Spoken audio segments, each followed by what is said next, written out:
তুমি কি আমার সুবিধা সামনে করা অসুবিধা হবে না, তুমি ওইদিকে গেলে একদমই দেখা এই কর্নারটা গেলে সুবিধা হবে। তুমি ছবি কি কটা ছবি নেবে? এই কোনা দিকে মিলে দাও। সমাবেশে যারা উপস্থিত আছেন তাদের প্রত্যেককে আমাদের সংযুক্ত মোর্চার পক্ষ থেকে, আমাদের পার্টি সিপিআই তার পক্ষ থেকে এবং আমাদের সংগঠন ছাত্র যুব সংগঠনের পক্ষ থেকে আপনাদেরকে অনেক সম্মান, প্রণাম এবং লাল সেবা। সামনে গিয়ে ছবি তুলবেন না, প্রথম দিন এবং রমজান মাস চলছে। এটাই পশ্চিমবঙ্গ, এটাই ভারতবর্ষ, এরকম করেই ছোট থেকে বড় হয়েছে। লাস্ট 10টা বছরে কোথাও যেন একটা স্পিড ব্রেকার তৈরি করে দিয়েছে আমাদের জীবনে। এই স্পিড ব্রেকার গুলো গোটা ভারতবর্ষের বুকে ছিল, দীর্ঘদিন ধরে ছিল। 92 ছিল, 2002 ছিল, তার আগে 1984 ছিল। কিন্তু এখানে এমন একটা সরকার ছিল যে স্পিড ব্রেকার গুলো আমরা বুঝতে পারিনি। আমাদের জীবনের গাড়ি, আমাদের জীবনের রাজনৈতিক, সামাজিক, অর্থনৈতিক, সাংস্কৃতিক যে গাড়ি ছিল সেই গাড়িটা খুব স্মুথলি ভাবে চলেছে, কখনো স্পিড ব্রেকারে ধাক্কা খায়নি। কিন্তু লাস্ট 10 বছরে এই ধর্মের নামে, জাতির নামে, দাঙ্গার নামে স্পিড ব্রেকার গুলো প্রতিনিয়ত পশ্চিমবঙ্গের বুকে তৈরি করে দিয়েছে। তার নাম হলো মুখ্যমন্ত্রী মমতা ব্যানার্জি, তার দল তৃণমূল কংগ্রেস এবং দেশে বিজেপির পার্টিরা, যাদেরকে পশ্চিমবঙ্গে একটা ভালো প্ল্যাটফর্ম তৈরি করে দিয়েছে পশ্চিমবঙ্গের মুখ্যমন্ত্রী মমতা ব্যানার্জি। আচ্ছা, আপনার মনে করুন সকালবেলা আপনি কোথাও বাড়ি গেছেন, লোকের বাড়ি, তা আপনি গেলেন, দেখলেন যে আপনি পেস্ট আনতে ভুলে গেছেন বা ব্রাশ আনতে ভুলে গেছেন। আপনি দোকান গেলেন, আপনাকে পেস্ট কিনতে হবে, ব্রাশ কিনতে হবে। এবার আপনি যেই বললেন যে দাদা আমাকে একটা পেস্ট দিন, একটা ব্রাশ দিন, ওই দোকানদার বলবে যে দেখুন পেস্টের সঙ্গে একটা ব্রাশ ফ্রি আছে, আপনি কি আলাদা করে ব্রাশ কিনতে চান? আপনি কি করবেন? পেস্টের সাথে ব্রাশটা ফ্রি নেবেন না আবার আলাদা করে ব্রাশ কিনবেন? অন্তত পক্ষে মধ্যবিত্ত ছাপোষা ঘরের লোকেরা, অন্তত পক্ষে আমি আর আলাদা করে ব্রাশ কিনবো না, পেস্টের সাথেই ব্রাশ কিনবো, ব্রাশটা ফ্রিতে পাবো। পশ্চিমবঙ্গে আজকে তৃণমূলকে ভোট দেওয়া মানে বিজেপিতে ভোট দিয়ে দেওয়া, আর বিজেপিকে ভোট দেওয়া মানে তৃণমূলকে আরো একটু সংগঠিত করা। তাহলে আমি আলাদা করে ব্রাশ আর পেস্ট কিনবো না, একটা জায়গাতে কিনবো। কিন্তু ওই ব্রাশ বা ওই পেস্ট আমি কিনবো কেন? সাম্রাজ্যবাদের কথা আমরা বলি, সাম্রাজ্যবাদী বিশ্বায়নের কথা আমরা বলি। আজকে দেখেছিলেন না, ছোট যখন ছিলাম তখন কোলগেটের যে পাউডারটা ছিল, সেই পাউডারটা একটা টিনের কৌটায় ছিল, মারা তার মুখটা 4-5টা ফুটো করে দিত, সকালবেলা হাতে ওটা নিয়ে নিতে হতো। আমরা তো আঙুল দিয়ে ওটাই ব্রাশ করতাম বা ব্রাশ দিয়ে দাঁতে। পরবর্তীকালে কোলগেটের ওই টিউব এলো, কোলগেট পেস্টের টিউব এলো, সেই টিউবের মুখটা সরু ছিল। আর তারপরেও যত দিন গেল, আমরা যত বড় হলাম, যত মাধ্যমিক এইচএস কলেজে গেলাম, তখন দেখলাম সাম্রাজ্যবাদী বিশ্বায়নে ওই কোলগেটের যে মুখটা ছিল, টিউবের পেস্টের যে মুখটা ছিল, তার মুখটা আগে সরু ছিল, মানে টিপলে কম বেরোতো। এখন আপনি যে কোনো ভাবে টিপে দিন, আপনার একদম হপ করে অনেকটা বেরিয়ে যায়। কেন না? ওটা সাম্রাজ্যবাদী বিশ্বায়নের একটা জায়গা হলো, আপনি চান বা না চান, আপনি একবার ওর পেটটা টিপে দিলেই অনেকটা বেরিয়ে যায়। ওই জন্য আজকে তৃণমূল আর বিজেপি ঠিক করেছে সাম্রাজ্যবাদী বিশ্বায়নে যে আপনি তৃণমূলের পেট টিপে দিন, এতটা হপ করে বিজেপি বেরিয়ে আসবে, বিজেপি পেটটা টিপে দেবে, তৃণমূল বেরিয়ে আসবে। আর দুটো পার্টিরই আজকে সাম্রাজ্যবাদী বিশ্বায়নে ওদের পলিসিটা এক, পলিসিটা ওদের এক। যে পলিসিতে কাজ থাকবে না, যে পলিসিতে কারখানা থাকবে না, যে পলিসিতে সার্ভিস সেক্টরে চাকরি থাকবে না, যে পলিসিতে এতদিন পর্যন্ত এই যে আমাদের অনেকে গালমন্দ করে, এতদিন কংগ্রেসের সঙ্গে মারপিট করে আজকে কংগ্রেসের হাত ধরে নিয়েছো, আমরা হাত ধরে নিয়েছি, তোমাদের গায়ে ফুসকা পড়ছে, কারণ আমরা চাকরির কথা বলছি। আমরা সরকারি সংস্থাকে, যে কোনো চাকরির জায়গা, অর্থনৈতিক সংস্থা, সেগুলোকে সরকারকে অধিগ্রহণের কথা বলছি। আর তোমরা যে কোনো সরকারি সংস্থাকে প্রাইভেটাইজেশনের কথা বলছো। এই পশ্চিমবঙ্গে, এই ভারতবর্ষ স্বাধীনতার পরবর্তীকালে যতগুলো ব্যাংক ছিল, যতগুলো প্রাইভেট মালিকানাতে বড় বড় সংস্থা ছিল, যে সংস্থাগুলোতে কাজের জায়গা সুনির্দিষ্ট হতো, সেটা রেল হতে পারে, ইস্পাত কারখানা হতে পারে, লৌহ ইস্পাত কারখানা হতে পারে, খনি হতে পারে, ব্যাংক হতে পারে, এই সব জায়গাগুলোকে সরকার নিজের জায়গায় অধিগ্রহণ করেছিল। সরকারি জায়গাতে অধিগ্রহণ করা মানে সরকারি চাকরি দেওয়া, সরকারি চাকরি দেওয়া মানে সরকার নিজেই চাকরি দেবে, নিজেই সেই জায়গা থেকে রেভিনিউ ট্যাক্স পাবে এবং সেই ট্যাক্সের পয়সাতে আবার নতুন করে ইউনিট খুলবে, যেই ইউনিটে সরকার তাদেরকে সুরক্ষা দেবে। সরকারি সুরক্ষা মানে আপনার চাকরির পরে আপনি পেনশন পাবেন, আপনি প্রভিডেন্ট ফান্ড পাবেন, আপনি গ্র্যাচুইটি পাবেন, আপনার চাকরির সুরক্ষা থাকবে এবং সরকার দায়বদ্ধ থাকবে ওই কারখানাটাকে বাঁচানোর জন্য, এবং একটা কারখানা আরেকটা কারখানাকে বাড়াবে। কারণ সরকার মালিক হোক আর প্রাইভেট মালিক হোক, মালিকের একটাই উদ্দেশ্য থাকে যাতে কারখানার সংখ্যা বাড়ে, যাতে আমার ব্যবসার সংখ্যাটা বাড়ে, যাতে আমার মুনাফার সংখ্যাটা বাড়ে। সরকারি জায়গাতে যদি মুনাফার সংখ্যা বাড়ে, সরকারি জায়গাতে যদি কারখানার সংখ্যা বাড়ে, সরকারি জায়গাতে সরকারের লাভের মুনাফা যদি বাড়ে, তাহলে আসলে কিন্তু সরকারের শুধু লাভ নেই। সরকার মানে তো কোনো একটা ঘর বাড়ি নয়, সরকার মানে আমি আপনি সবাই, সরকার মানে এই রাস্তার আলো, সরকার মানে এই রাস্তাটা, সরকার মানে আপনার ব্যাংকে রাখা টাকাতে সুদ বাড়বে না কমবে, সরকার মানে এখানকার তৃণমূলের কাউন্সিলররা ঘুষ নেবে না বামেদের কাউন্সিলররা এখানে আসলে মানুষের জন্য কাজ করবে। সরকার মানে পঞ্চায়েতের রাস্তাতে কালো ইটের রাস্তাতে, কালো মাটির রাস্তাতে ইট পড়বে, তারপরে মোড়াম পড়বে, তারপরে ঢালাই হবে, তারপরে পিচ রাস্তা হবে না। 10 বছর ধরে কোন একটা রাস্তাতে ইট তো কি ছেড়ে দিন, ইটের পরে একটা বারো মাটি পড়বে না। তাহলে সরকার মানে সরকারি কাজ, সরকার মানে আমার আপনার সুরক্ষা। আর আজকে বিজেপির পলিসি এবং তৃণমূলের পলিসি এই সরকারি নামক জায়গাটাকে তুলে নিতে চাইছে।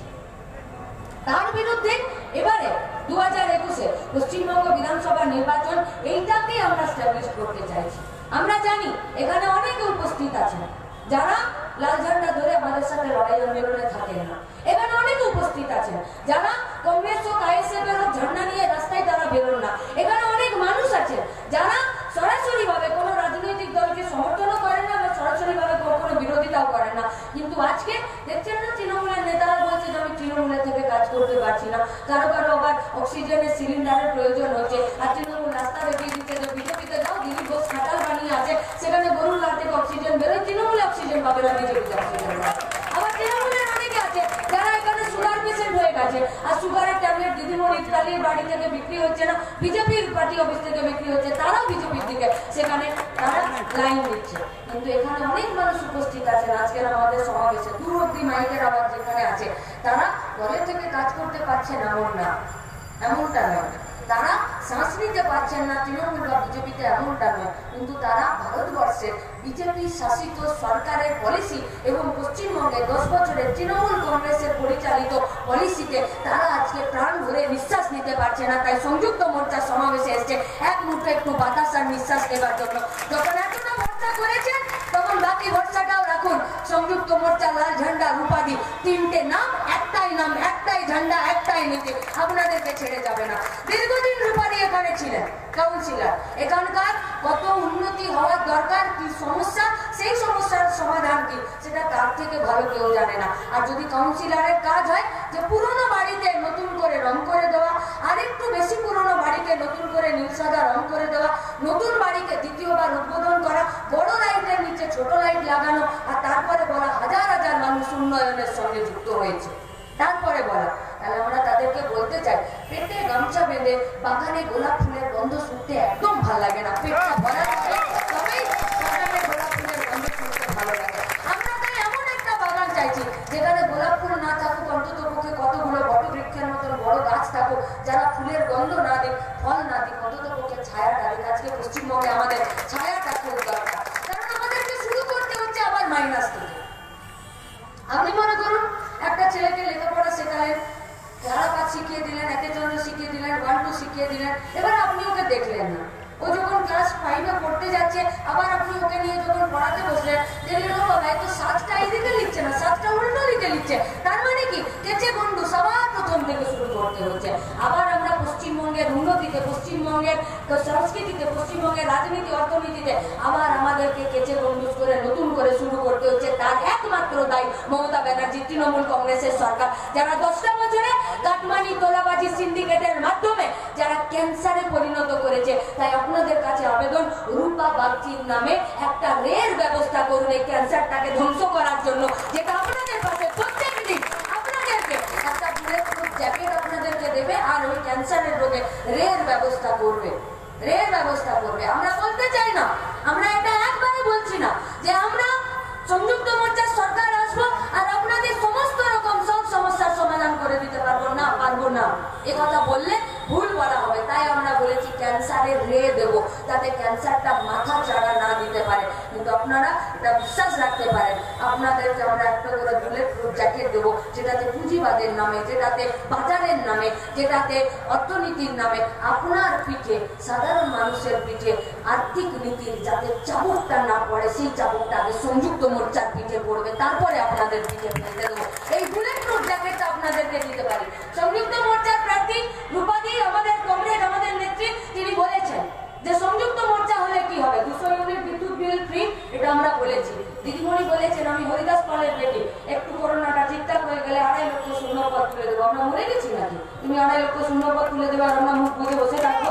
আমরা বলেছি সংযুক্ত মোর্চার সরকার আসবে, আর 5.5 লক্ষ শূন্যপদ সমস্ত সরকারি আর আধা সরকারি শূন্যপদ 1 বছরের মধ্যে এখানে পূরণ করা হবে। আমরা বলেছি যে 34 বছরের সরকার 18 বছর বয়সীদের প্রথমবার ভোটাধিকারকে স্বীকৃতি জানিয়েছিল।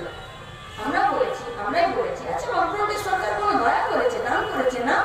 18 বছর বয়সের ছেলের রক্তে ঘামে যদি দেশের জিডিপি তৈরি হয়, সরকারের ঘরে মুনাফা পৌঁছে যায়, রেভিনিউ হয়, তাহলে ভোট দিতে কেন পারবে না? সেই কাজটাই আত্মবলিদান লড়াই আন্দোলনের নামে স্বীকৃতি দিয়েছিল। আজকে তৃণমূলের সরকারটা শীতলকুচিতে একটা 18 বছর বয়সের ছেলে প্রথমবার ভোট দিতে গেল আর প্রাণ চলে গেল, তার মায়ের কোল খালি করে চলে গেল। এই 34-এর বিরুদ্ধে 10-এর যে লড়াই, সেই 10-এর লড়াইয়ে আপনাকে 34-এর পাশেই থাকতে হবে, 10-এর পাশে আপনি থাকতে পারেন না। অন্তত পক্ষে যদি আপনি আপনার বাড়ির বেকার ছেলেটার হাতে কাজ আর বাচ্চা ছেলেটার শিক্ষা আর আপনার মা বোনেদের সম্মান সুরক্ষা চান, আপনি কেমন পশ্চিমবঙ্গ চাইছেন? কেমন পশ্চিমবঙ্গ চাইছেন? যে পশ্চিমবঙ্গে আজকে বীরভূমের নানুরে একজন বিধায়িকা যার নাম শ্যামলী প্রধান, আজকে তার বাড়ি দেখে নিন, এতদিনের বিধায়িকা, সেই বিধায়িকার বাড়ি আপনি দেখলে বুঝতে পারবেন যে না, তৃণমূল না এলে বোঝাই যেত না যে একটা পঞ্চায়েতের মেম্বার যার মাসে মাত্র কয়েকশো টাকা ভাতা, তারও গোয়াল ঘরে 5খানা বড় গাড়ি মার্সিডিজ বেঞ্চ থেকে শুরু করে রাখে। আর বামেদের সরকার এমন যারা কাটমানি, তোলাবাজি আর পার্সেন্ট কমিশনের কথা বলে না। শ্যামলী প্রধান সেখানকার একজন আমাদের আদর্শ নেত্রী, আমাদের আদর্শ বিধায়িকা, যার বাড়িতে এখনো পর্যন্ত বাড়ি আছে আর সেখানে ত্রিপলের ঢাকা আছে। আর সেই শ্যামলী প্রধানকে ভোট দিতে যাওয়ার সময়, ক্যাম্পেনের সময় তৃণমূল বলছে যে বামেদেরকে যারা ভোট দেবে তাদের হাতের কবজি কেটে নেবো। একথা বলছে কখন বলছে? যখন তাদের সুপ্রিমোকে মমতা ব্যানার্জিকে 24 ঘন্টা ব্যান করেছে, তারপরে যখন দিলীপ ঘোষকে 24 ঘন্টা ব্যান করেছে, তারপরে যখন এদের রাজনৈতিক উস্কানিমূলক, সাম্প্রদায়িক উস্কানিমূলক কথাবার্তার বিরুদ্ধে ইলেকশন কমিশন একটার পর একটা নোটিশ ধরাচ্ছে, তারপরে তাহলে নোটিশ ধরিয়ে তো কোনো লাভ নেই। তোমরা রাঘব বোয়ালরা চুপ হয়ে গেছে, তোমাদের চুনোপুটিরা তো এখনো বলছে যে আমরা হাত কেটে নেবো, কবজি কেটে নেবো। আচ্ছা বীরভূমে এটা নতুন কথা না তো, এর আগেও তো বলেছে কবজি কেটে নেবো, ঘর উড়িয়ে দেবো, বোম ফেলতে জানে, গুড় বাতাসা, এখন বলছে হাত কেটে নেবো। আসলে দুর্নীতিটা এবং উস্কানিমূলক মন্তব্যটা এবং রাজনৈতিক হিংসেটা চুইয়ে নিচ অব্দি পড়েছে। ওই জন্য আজকে ওরা গোটা পশ্চিমবঙ্গে ভোট করাতে দিচ্ছে না। আজকে ওরা বুক ঠুকে বলছে যে 4টা ফেজের লাস্ট ফেজে শীতলকুচি হয়েছে, 17টা থেকে শুরু করলে আবার অমনি করলে 1:4 লাশ পড়বে। আপনি কেমন পশ্চিমবঙ্গ চান? যে প্রত্যেকটা দিন এরকম করে রাজনৈতিক হিংসা খুনোখুনি হোক? আপনি কেমন পশ্চিমবঙ্গ চান? যে পশ্চিমবঙ্গে 18 বছর বয়সী সুব্রজিতের মা 3টে হসপিটাল ঘুরে নিয়ে 4টা হসপিটালে যখন সুব্রজিৎকে ভর্তি করতে যাচ্ছে, অ্যাম্বুলেন্সে যখন সুব্রজিৎ ছটফট করছে, তখন তার মাকে শুধুমাত্র এটা বলতে হচ্ছে না যে দাদা ইমার্জেন্সিটা কোথায়, আমার ছেলের নাম সুব্রজিৎ, ওর বয়স 18, আমি ওর মা, ও অসুস্থ আছে, ভর্তি করবো। বা এর বেশি তো কিছু লাগে না হসপিটালে ভর্তি করতে, লাগে কিন্তু 10 বছরের তৃণমূলের রাজত্বে এর বেশিও লাগে। শুধু ফর্ম ফিল আপ করলে হয় না, 1 গ্যালন কেরোসিন আর একটা দেশলাইয়ের মাচিসের বক্স নিয়ে যেতে হয়, আর সুপারের ঘরে ঢুকে বলতে হয় ছেলেকে ভর্তি করুন নইলে আমি সুইসাইড করব। আপনি এই পশ্চিমবঙ্গ চান? যে আমার বাড়ির মায়েরা, আমার বাড়ির গার্জেনরা, আমার বাড়ির কেউ একজন তার বাড়ির কাউকে ভর্তি করতে গেলে শুধুমাত্র তার শরীর খারাপের হিস্ট্রি, কেস হিস্ট্রি না নিয়ে গিয়ে 1 গ্যালন কেরোসিন তেল আর একটা মাচিস বক্স নিয়ে যেতে চাইছে? কোন সিস্টেমে এই ধরনের রাজনৈতিক সিচুয়েশন তৈরি হয়? যে সিস্টেমে এই ধরনের রাজনৈতিক সিচুয়েশন হয়, সেই সিস্টেমের বিরোধিতা আমরা করতে চাইছি। আমরা আপনাদের কাছে জিজ্ঞেস করতে চাইছি, আপনারা কেমন চাইছেন পশ্চিমবঙ্গ? যে পশ্চিমবঙ্গে 2রা মের পর থেকে বলছে দিদি আপনাকে আমরা খুব ভালোবাসি। খুব ভালো কথা, हम तो आसमान का हुनर भी नहीं है, आसमान का परी भी नहीं है। সংযুক্ত মোর্চার কথা সোজা ভাষায় সোজা কথাই বলি। তাতে যদি তোমার মনে হচ্ছে তোমার রুটি রুজির সমস্যাতে আমাদের কথাটা মিলে খাপে খাপে বসে গেছে, তাহলে তুমি আমাকে পছন্দ করতেই পারো। বললো হয় আমি ভোট কাকে দিয়েছো ভাই? বলছে না দিদি ভোটটা কিন্তু দিদিকে দিয়েছি, মমতা ব্যানার্জিকে। কেন না, যদি আমাকে বাঁচতে হয় তাহলে তৃণমূলকে ভোট দিতে হবে। তোমাকে বাঁচতে গেলে কেন তৃণমূলকে ভোট দিতে হবে? যে কোনো সরকার আসবে তোমাকে বাঁচাবে। বলছে না, আমি মুসলমান, আমাকে বাঁচাতে গেলে, আমাকে বাঁচতে গেলে তৃণমূলকে ভোট দিতে হবে। কারণ কি না, আমি যদি বিজেপি জিতে যাই তাহলে আমাকে তাড়িয়ে দেবে। তার মানে বিজেপি জিতলে কাউকে না কাউকে তাড়াবে, সেটা মুসলিম হোক সেটা আর কেউ হোক। আর বিজেপিতে যারা গেছে তারা কি বলছে, বলছে না এবারে কিন্তু মমতাকে হারাতেই হবে। কেন হারাতে হবে? কারণ মমতা যদি জিতে যায় তাহলে কিন্তু মুসলিমগুলো আরও বেশি বাড়বে এবং আমাদেরকে পশ্চিমবঙ্গে ভালো করে টিকতে দেবে না, আমাদেরকে মারবে। তার মানে তৃণমূল জিতে গেলে আরও কোনো রাজনৈতিক ইস্যুতে না, কোনো নির্দিষ্ট ধর্মের বা কোনো নির্দিষ্ট অংশের সাধারণ মানুষকে কিন্তু তারা উত্তপ্ত করবে। তাহলে যা তৃণমূল করছে তাই বিজেপি করছে। তাহলে আজকের যুগে, আজকের সময়ে ইয়াং জেনারেশন এবং সাধারণ মানুষকে আমরা প্রশ্ন করতে চাই, কেন আপনারা টকের দরে পালিয়ে তেঁতুল তলায় বাসা করবেন? কেন এদের বিকল্প হিসাবে সংযুক্ত মোর্চার দিকে আসবেন না? যে সংযুক্ত মোর্চাতে একদিন জ্যোতি বসু, একদিন বুদ্ধদেব ভট্টাচার্য বলেছিলেন যে যারা দাঙ্গা করতে আসবে তাদের মাথাটা ভেঙে দেবেন, তাদের মাথাটা ভেঙে দেবেন। কেন যাব আমরা? আমাদের কি আইডেন্টিটি আছে? যদি এভাবে ভাগ হতে থাকে তাহলে আজকে 2 ঘন্টা কোন একটা নিউজ চ্যানেলে বসে নিয়ে তারা আজকে এই ভাষণ দেবে যে আপনি বলুন মতুয়াদের জন্য কি করেছেন, আপনি বলুন ওবিসিদের জন্য আপনি কি করেছেন, আপনি বলুন মুসলিমদের জন্য কি করেছেন। ও বলছে আপনি বলুন পুরোহিতদের জন্য কি করেছেন। আমরা বলছি আপনারা দুজন মিলে বলুন না পশ্চিমবঙ্গের লাখ লাখ বেকারদের জন্য আপনারা কি করেছেন। আপনারা দুজন মিলে একই সঙ্গে একই মিডিয়াতে বসুন আর 2 घंटा नয় 24 घंटा में साल में 2 करोड़ बेरोजगारों का नौकरी का हिसाब से 7 सालों में 14 करोड़ बेरोजगारों का नौकरी होने का बात था। আপনারা লিস্ট দিন, আপনাদেরকে 1 সপ্তাহ সময় দিলাম, সারা দিন টিভিতে নিউজ চ্যানেলে বসে থাকুন না। উনি হিসাব দিতে পারবেন না, ইনি हिसाब देते पारवें। वो भी बोले हैं कि पीएम केयर फंड का हिसाब नहीं देंगे। क्यों नहीं? ऑडिट नहीं करवाएंगे। ये सरकारी संपत्ति नहीं है, मेरा संपत्ति है। आपका संपत्ति है तो आपका बाप का संपत्ति अशोक स्तंभ नहीं, अपने अशोक स्तंभ আর আজকে তার রাস্তা ধরে পশ্চিমবঙ্গের মুখ্যমন্ত্রীও বলছেন যে করোনাতে কত টাকা খরচা করেছি কি হিসাব দেবো, তোমাদেরকে দেবো না। বলছে তুই টাকা দিয়েছিস তাই হিসাব দেবো। ধার করা বুদ্ধিতে দিদিমণি বেশি দিন চলবে না, তুই তোকারি বন্ধ করুন। পিকে আজ আছে কাল নেই, আমরা থাকবো পশ্চিমবঙ্গে। আর হিসেব অঙ্ক শুধুমাত্র পিকে জানে না, অঙ্ক আমরাও জানি। আমাদের ট্যাক্স পেয়ারের পয়সা বাজেটে বরাদ্দ করেননি, মেলা খেলা দান দক্ষিণাতে করেছেন। এবারে আমরা এক জায়গায় দাঁড়িয়ে আছি সংযুক্ত মোর্চার নেতৃত্বে। আমাদের টাকা মেলা খেলার দাম খয়রাতিতে আমরা নষ্ট করতে দেব না। আমাদের টাকা কাজ, কারখানা, শিক্ষা, স্বাস্থ্য এবং মা বোনেদের সম্মান রক্ষাতে আপনাকে ব্যবহার করতে হবে। এই গোটা বাজারে খবর নিন, গোটা বাজারে খবর নিন। করোনার আগে যদি কোনো মানুষের ইনকাম ছিল 7,000 টাকা, আজকে সেই মানুষের ইনকাম দাঁড়িয়ে গেছে 3,000 টাকা। সুপ্রিম কোর্ট বলছে 26,000 টাকা ইনকাম না হলে তারা সংসার চালাতে পারেন না। আর সরকার সরকারি সংস্থা বিক্রি করে দিয়ে সরকারি জায়গায় পদ তুলে দিয়ে বলছে যে 10,000 টাকাতে কন্ট্রাকচুয়ালে কাজ করো, 8 ঘন্টা নেই 12 ঘন্টার কাজ করো। একটা আইন বলতে পারেন যে আইনটা আজকে পশ্চিমবঙ্গের ভারতবর্ষের সাধারণ মানুষের জন্য এরা করেছে। এরা পিওএপি আইন করেছে, বলেছে তুমি কথা বলতে পারবে না। আমি এখানে তৃণমূল বিজেপির বিরুদ্ধে আমার পক্ষে কথা বলতে পারবো না। আজকে এরা কৃষি আইন করেছে, যে কৃষি আইনে ওরা বলেছে কৃষকরা যেখানে খুশি ফসল বিক্রি করুক, আমি তৃণমূলের এমএলএ কেনার থেকে বেশি কিছু কাজ করবো না। আজকে এরা বলেছে শ্রমিকদের ক্ষেত্রে যে শ্রমিকরা তারা ইউনিয়ন তৈরি করবে না, করবে কিনা, তারা 8 ঘন্টার কাজ করবে কিনা, তাদের পিএফ পেনশন গ্র্যাচুইটি হবে কিনা, তার জন্য 40টা শ্রম কোড, শ্রম আইনকে 4টা কোডে পরিণত করেছে। এক সময় ছিল যখন ব্যাংকগুলো জাতীয়করণ হয়েছে, আজকে ব্যাংকগুলোকে প্রাইভেটাইজেশনের দিকে নিয়ে যাচ্ছে। আজকে আপনারা যারা বয়স্ক লোকরা আমাদের বাড়ির বসে আছেন তারা জানেন প্রত্যেকটা ঘরে ঘরে প্রেসার আর সুগারের রুগী। আর আজকে 10 বছর আগে যে ওষুধটার দাম ছিল 60 টাকা, আজকে সেই ওষুধের দাম হয়েছে 260 টাকা। আপনার ওষুধের দাম বেড়েছে, কিন্তু আপনি আপনার সারা জীবনের জমা পুঁজি ব্যাংকে রেখেছেন, সেখানে সুদ কমে গেছে। যারা ওষুধের দাম বাড়ায়, সুদ কমিয়ে দেয়, তারা আর যাই হোক আপনার পক্ষে দাঁড়াতে পারে না। তাই এখানে এই পরিস্থিতিতে আজকের এই বিধানসভা ইলেকশন শুধুমাত্র ওদেরকে গালাগালি করার নয়, এবারের বিধানসভা ইলেকশন আপনার আমার ভবিষ্যৎকে ঠিক করার জন্য।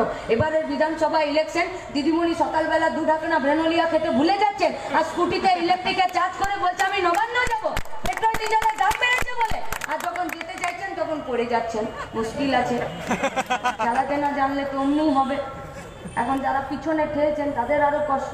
বলছে দেখো ডিএ চাইতে গেলে ঘেউ ঘেউ করছে আর আমাদেরকে ছাড়া উপায়ও নেই, আমরা ওদের বলে তিনি নন্দীগ্রামে তিনি বললেন যে আমি 8 কিলোমিটার পদযাত্রা করছি। আমরা সেদিন থেকেই বলছিলাম যে হুইল চেয়ারে পদযাত্রা এটা মানাচ্ছে না ঠিকঠাক, হুইল চেয়ার যাত্রা হচ্ছে, পদযাত্রা হচ্ছে না। কিন্তু আপনি নিজে তো করছেন না, কেউ তো আপনাকে ঠেলছে।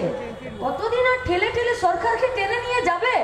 সরকারকে ঠেলে ঠেলে টেনে নিয়ে যাওয়া যায় না। আর সেই সরকারি কর্মচারীরা, সরকারি সিস্টেমটা, তারাও আজকে ভাবছেন যে আপদ কবে বিদায় হবে। আপনারা শক্ত হাতটা ধরুন, আমরা বলছি এই আপদও বিদায় হবে। আর এই আপদের হাত ধরে যে বিপদটা পশ্চিমবঙ্গে বিজেপির নামে এসেছে, সেই বিপদকেও আমরা ভবিষ্যৎটা আমাদের দেশ বেচার বিরুদ্ধে, পশ্চিমবঙ্গের কাজ কারখানা গণতন্ত্রের প্রশ্নে আমরা বলতে চাইছি।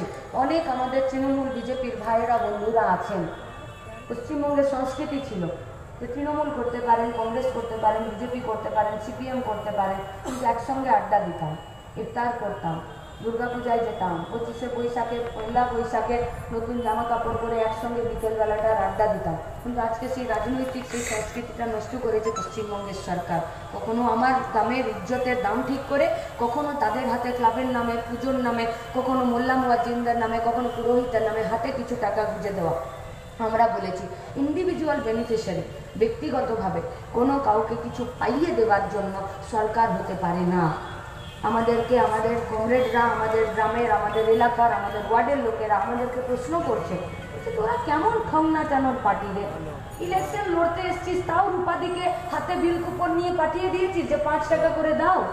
আমরা বললাম যে হ্যাঁ, আমরা ওই পার্টিই আছি, এখনো আপনাদের দরজাতেই যাই, আর 5 টাকা করে চেয়েই আমরা ভোটে আমাদের ঝান্ডা, আমাদের ফ্লেক্স, আমাদের ব্যানার করি। বললো ওদেরকে দেখে শিখতে পাচ্ছিস না, ওরা ভোট চাইতেও আসে, পয়সা চায় না, আবার উল্টে পয়সা, শাড়ি, টুপি, গেঞ্জি দিয়ে যায়। মানে শাড়ি পরো, গেঞ্জি পরো, টুপি ভুলেও পরো না, ও টুপি দোসরা মেয়ে তো অনেক ভারী হয়ে যায়, অনেক ভারী হয়ে যায়। আর তোমরা যদি বলো যে পাইয়ে দেবার রাজনীতি, তো তৃণমূল বিজেপির সাথে আমরা পাইয়ে দেবার রাজনীতি করতে রাজি আছি, এই কম্পিটিশনে আমরা রাজি আছি। আর আমরা বলছি এই কম্পিটিশনে ওদের সাথে আমরা জিতবো। ওরা ভিক্ষা পাইয়ে দেবার রাজনীতি করছে, আমরা অধিকার পাইয়ে দেবার রাজনীতি করবো। লড়াইটা করতে জানি, যে লড়াইটা সুদীপ্ত গুপ্ত, যে লড়াইটা মইদুল ইসলাম মির্জারা আমাদেরকে শিখিয়ে দিয়ে গেছে, যে লড়াইটা মানে লড়াই হয়, লড়াইয়ে কখনো কমা, ফুল স্টেপ আর অন্য কোনো জায়গা থাকে না, লড়াইটা নিরন্তর চলে, আগেও চলেছে, আজও চলেছে। রূপাদির ভোটের দিনও চলবে, রূপাদি যেদিন জিতবে দোসরা মে লাল আবির নিয়ে মিছিল করবে সেদিনও চলবে, আবার রূপাদি যেদিন এখান থেকে মেমেনে হয়ে বিধানসভার ভেতরে যাবে সেদিনকে লড়াইটা শেষ হবে না, লড়াইটার গতি আরো বাড়বে, কাজ কারখানার প্রশ্নে, আমাদের ভবিষ্যতের প্রশ্নে। আর যারা দূরে দাঁড়িয়ে আছেন তৃণমূল বিজেপির নেতা কর্মী ভাইয়েরা, আমরা পুরনো সংস্কৃতিতে বলছি যার যেখানে খুশি তোমরা ভোটটা দাও, যার যেখানে খুশি তোমরা যে পার্টিটা খুশি করো, যার যেখানে খুশি ঝান্ডা বাঁধো, কিন্তু একটা শুধু নেতাটাকে জিজ্ঞেস করে নাও যে দাদা তোমার জন্য ঝান্ডা বাঁধছি, কালকে ঝান্ডাটা ছেড়ে বিজেপি ধরে নেবে না তো? আজকে কিন্তু তোমার নামে আমরা ঝান্ডা বেঁধেছি, কালকে তুমি এইটা চুরি করে নেবে না তো? আমাকে গাল খেতে হবে না তো পাড়াতে যে তোর নেতাটা চোর বেরিয়েছে, ঘুষখোর বেরিয়েছে? আর আমরা আপনাদের সামনে কথা দিয়ে যাচ্ছি, রূপাদির নামে তো ঝান্ডা বাঁধি, কিন্তু রূপাদির থেকেও আমাদের কাছে বড় ঝান্ডাটা, ওই ঝান্ডাটার জন্য চিরকাল ঝান্ডাটা বেঁধে যাবো আর মতাদর্শের জায়গায় থাকবো। তাই আপনাদের কাছে আমাদের আবেদন, আপনাদের কাছে আমাদের আবেদন যে এবারের ইলেকশন গোটা ভারতবর্ষের, গোটা দুনিয়ার রাজনীতিতে ভারসাম্য নির্ধারণ করার আছে। এইটা এখন কোভিড সিচুয়েশন চলছে, আপনাদের সবাইকে আমাদের হাত জোড় করে আবেদন, দেখুন করোনা আপনার হোক বা আমার হোক, লকডাউন যদি আরও একবার হয়ে যায় না, আর হতেই চলেছে, সেখানে কিন্তু আরও অনেক মানুষ বেকার হবে, আরও অনেক মানুষ সুইসাইড করবে, আরও অনেক মানুষ কাজ হারাবে, বাজার আরও পড়ে যাবে, অর্থনৈতিক দিক থেকে আমরা আরও পিছিয়ে যাব। সেই জায়গায় কিন্তু সরকার নির্বাচন কমিশনকে যে দায়িত্ব পালন করা, সে দায়িত্ব তারা পালন করছে না। তো সরকার নির্বাচন কমিশন দায়িত্ব পালন না করলে আমরা দায়িত্ব পালন করব না? করোনার সময় তো ওরা কেউ ছিল না রাস্তায়, দিদিমণি গোল দাগ করেছেন, নুসরাত টিকটক করেছে, আমরা খিচুড়ি বানিয়েছি, সেই দায়িত্ব আমরা পালন করবো। আপনাদেরকেও বলছি যারা এখনো পর্যন্ত তো মাস্ককে 4th সাবজেক্ট ভাবছেন, তারা মাস্ককে 1st সাবজেক্ট এবং প্রথম সাবজেক্ট বানিয়ে নিন, হাত ধুন, ফিজিক্যাল ডিস্টেন্স বজায় রাখুন, যেটা যে পরিমাণে সাবধানতা অবলম্বন করা সেটা সাবধানতা অবলম্বন করুন, আপনার নিজের জন্য নেই, গোটা পশ্চিমবঙ্গ গোটা ভারতবর্ষে রুটির প্রশ্নে যারা প্রত্যেক দিন সকাল থেকে রাত পর্যন্ত হন্যে হয়ে রাস্তায় ঘুরছে তাদের জন্য, হকারদের জন্য, যারা রাস্তায় দাঁড়িয়ে থেকে ডেলি হাজিরিতে কাজ করছে তাদের জন্য। এটা আমাদের দায়িত্ব। আর বামপন্থীরা এই দায়িত্ব নিতে জানে, সংযুক্ত মোর্চা এই দায়িত্ব নিতে জানে। এই দায়িত্ব নিয়ে তার সাথে প্রচারটাকে আরও নিয়ে যান। ভাষণে ভোট হবে না, তালিতেও ভোট হবে না, ফুলের মালাতেও ভোট হবে না, ভোট হবে লড়াইয়ে। যে লড়াইটা নন্দীগ্রাম সিঙ্গুর সমস্ত চক্রান্তকে বৃথা করে তারা লড়াই দেখিয়েছে, সেই লড়াইটা এই মানিকতলা বিধানসভাতে আমরা লড়তে চাই। যে লড়াইটা শেষে জয়ের হাসিটা রূপা বাগচির মাধ্যমে আমার আপনার বাড়ির বেকার ছেলেরা হাসবে আর তারা একটা কাজ পেয়ে আপনার মুখে হাসিটা ফোটাবে। সেই হাসিটার জন্য ভোট দিন সংযুক্ত মোর্চার প্রার্থী কমরেড রূপা বাগচিকে। ইনকালাব জিন্দাবাদ, সংযুক্ত মোর্চা।